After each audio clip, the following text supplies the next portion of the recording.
Let's go for another new deck. Let's go for another new one for that Sword and Shield will bring. Morpeko. Now, at face value, I thought 150 and a spin. Okay, that's, but then I forgot tolls as well. I was like, Jesus Christ, 150? So, yeah, that seems good. It does seem ridiculously good. Especially, like we say, Gust is now a lot harder. It just seems like this could be a legit... I'm going to put it in tier 1. I'm putting it in tier 1. The only thing I can see bad about it is that it's 3 energies. That's the only thing. Everything else I quite like. Yeah, it's not tier 1. No? It's no. The discard of an energy each turn is actually super backbreaking. Oh, yeah. It's not that, like, the thing is, if any decks play 4 custom catchers, basically 1 custom catcher use can just, like, beat the deck for like 3 turns, and then they can just start overwhelming you with stuff. Okay. This is why we got Jerry. So it feels like you spend like 2 turns just to do like 150. And sure, you send them like a doll early on or whatever, and you're trying to like money their hand away and stuff, but a lot of these decks have capable engines. I think Morpeko is one of those sorts of decks that forces custom catchers into the format, but also like so does Zacian. So custom catchers are just gonna be in the format anyway.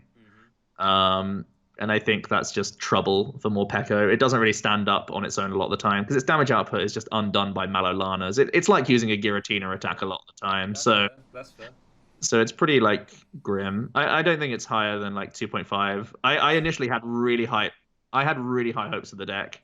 I basically thought it was Florgus dolls, but with a way like more close to 50-50 matchup spread. Like there are Florgus dolls decks, like there are decks that you beat and decks you lose to as dolls. Morpeko would be much more like 60-40s because you're much more fair in your game plan, but it also means that you can beat some harder matchups just if people miss their outs for 1 or 2 turns or something like that, right? So it does have the Florgus feel to it in that you can beat decks that look bad on paper, but I think it's just damage output. Even with the Electro powers, like you only play 4. It's only, it's not a huge buff a lot of the time. And it feels like once your first Morpeko goes down, you're wasting a lot of turns and just sort of like crossing your fingers on stamps and stuff. I think it's actually going to be a low-key kind of like flop from this set after me being first. Wow. Yeah, I thought I was initially like super hyped on this card as well. I thought it was nuts. And I really love playing hit and run, but I think it's actually pretty weak. It's one of those decks that's going to sneak into cuts because, you run hot on stamps or Marnies or whatever that slow people down enough for you to win like rounds, but I don't think its matchup spread is particularly like great for you, especially because Zacian ADP will be playing 4 custom catchers and they need to do that twice to win the game. So that's fair. Yeah. Okay. Yeah. And Fion could be like, I saw the Japanese list. A lot of people are thinking about playing Fion just for A, Morpeko, B, Florgus, and C, Obstagoon. And if those decks are in and around that sort of tier 2 area, you can certainly consider Fion being in the format. Yeah. And if that's the case, it's another like headache for this archetype. That's fair. Well, I've moved down to 2 now. I don't think we can ever put it at tier 1. No. All right, fair enough. Oh, I hope for that guy, little geezer. Look at little geezer. 3 energy is quite a lot though. Right now.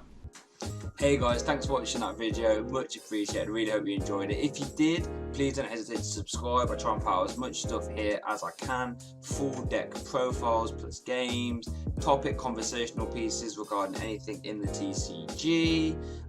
Check out my Twitter, check out my Facebook. That's where I get most of the updates, sort of see what's going on behind the scenes, all that good stuff. Also check out the SoundCloud for the full bi-weekly podcast. If you're interested, if you like the conversational pieces, go check that out. But yeah, thank you so much for watching and I hope you have a good day.